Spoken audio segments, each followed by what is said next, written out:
Governance. We've talked about the fact that you have now got to introduce horizontal governance into a vertical model. Within that, the responsibilities of the AO are absolutely critical, and how they are divested through a shared service centre. Be clear about your audit and assurance.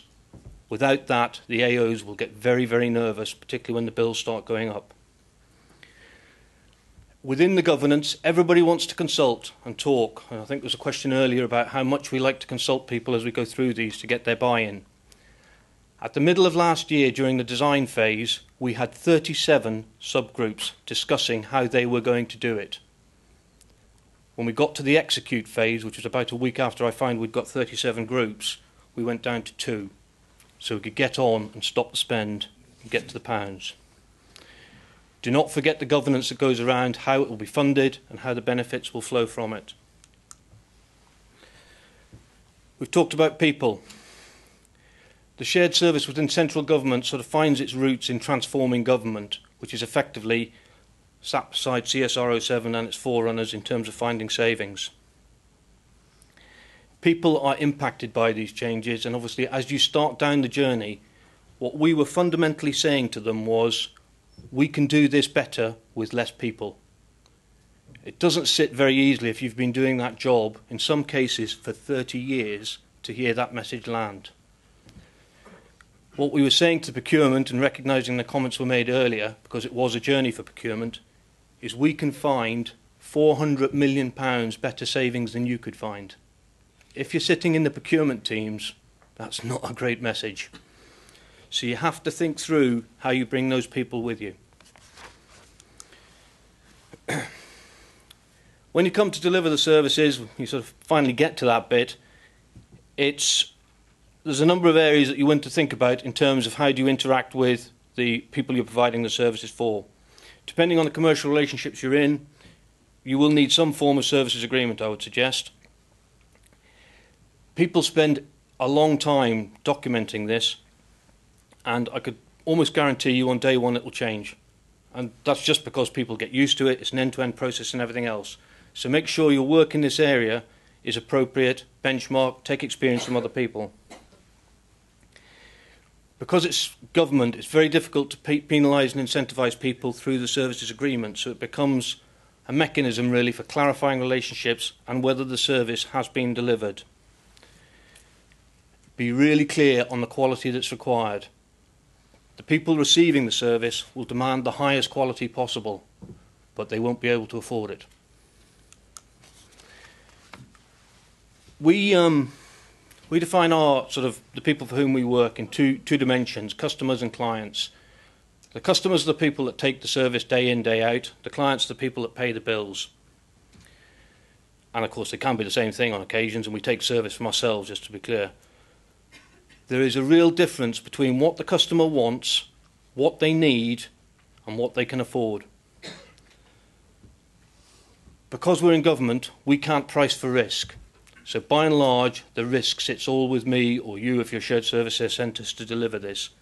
And the customer may be right, but the client may not be right in that risk transfer. So you need to be really clear that the scope of service delivery is managed properly. On the process, we've talked a bit about this before. How can you mandate that processes will be followed? Is it coercion or is it collaboration? There are no penalties and incentives because of the nature of the relationship, but we built one system for 7 users. We didn't build 7 systems. If people want to do things independently, there's a very long and tortured conversation about who's going to pay for those differences. They are also end-to-end processes, as most of you are more than aware.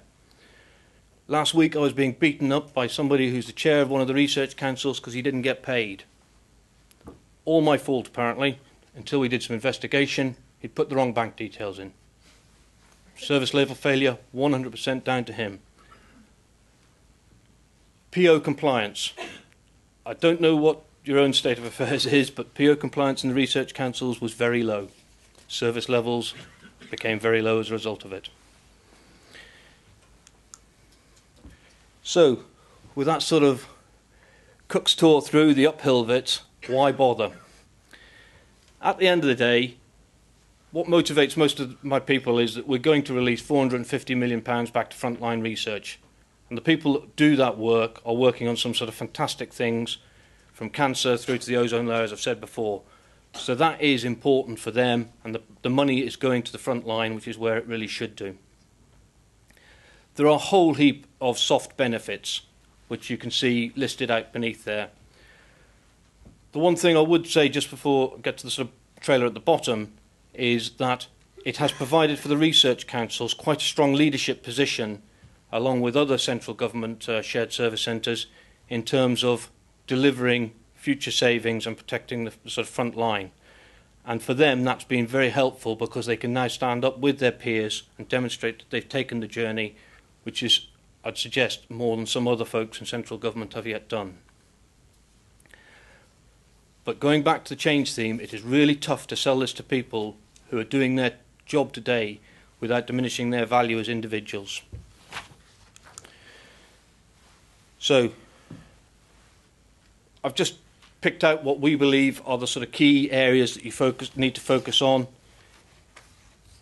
In the process of change, which may cause quite a lot of misunderstanding and fear and concern to get you into the shared service centre whilst you're spending a whole lot of money, we found that these principles are very helpful in steering us through that and increasing our chances of getting to the benefits. And as it stands today, we're actually on track to deliver those benefits and hit the payback period of 4 years, though I don't deny we've got a few challenges in the short run. So I'm going to finish there. I believe there are questions allowed for at the end. Thank you very much.